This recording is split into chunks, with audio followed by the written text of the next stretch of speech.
UP की योगी सरकार द्वारा संगम नगरी प्रयागराज में मनमाने तरीके से चलाए गए बुलडोजर एक्शन में प्रोफेसर का घर गिराए जाने के मामले में सुप्रीम कोर्ट ने सख्त रुख अपनाया है। सुप्रीम कोर्ट ने साफ तौर पर कहा है कि सरकार को इन पीड़ितों का घर बनवा कर देना होगा।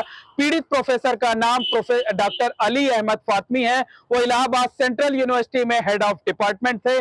कुछ सालों पहले ही रिटायर्ड हुए हैं और प्रयागराज शहर के लूकरगंज इलाके में इसी जगह पर रहते थे। यूपी की योगी सरकार ने 7 मार्च 2021 को इस जगह को डिमोलिश कर दिया गया था।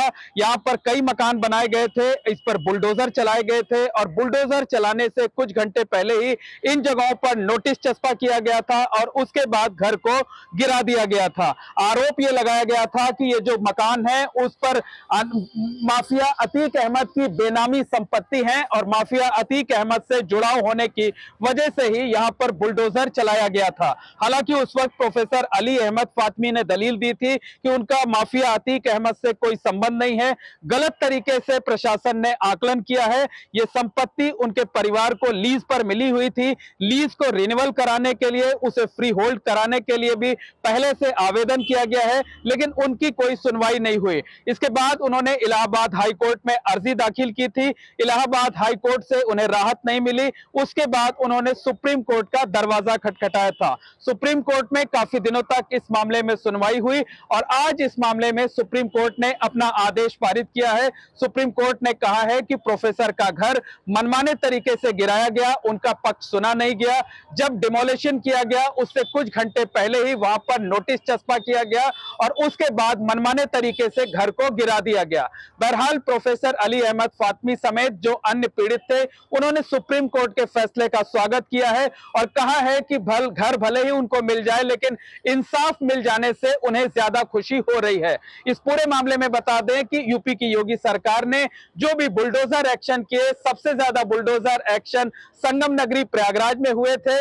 7 मार्च 2021 को प्रयागराज के लूकरगंज इलाके में प्रोफेसर अली अहमद फातमी समेत कई लोगों के घर पर बुलडोजर चलाया गया था।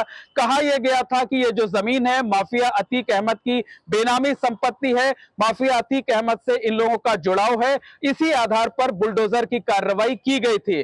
दलील यह दी गई थी कि मकान जो बनाया गया था उसके लिए विकास प्राधिकरण से नक्शा नहीं पास कराया गया था, मंजूरी नहीं ली गई थी, लेकिन जो पीड़ित थे उन्होंने तमाम दलीलें दी थी और साफ तौर पर कहा था कि उन्हें परेशान किया जा रहा है, माफिया से गलत तरीके से उनका नाम जोड़ा जा रहा है और मनमाने तरीके से उनके घरों को गिराया गया है। बहरहाल सुप्रीम कोर्ट ने इस मामले में आज दखल दिया है। सरकार ने बुलडोजर एक्शन को लेकर कड़ी एतराज जताया है, गहरी आपत्ति जताई है और साफ तौर पर कहा है कि ये जो पीड़ित थे जिनके घर मनमाने तरीके से गिराए गए हैं उनके घर नए सिरे से सरकार को बनाकर देने होंगे।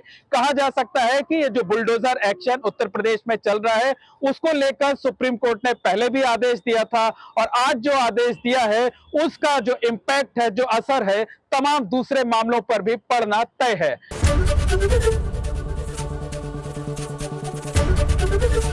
एबीपी गंगा, खबर आपकी, जुबान आपकी।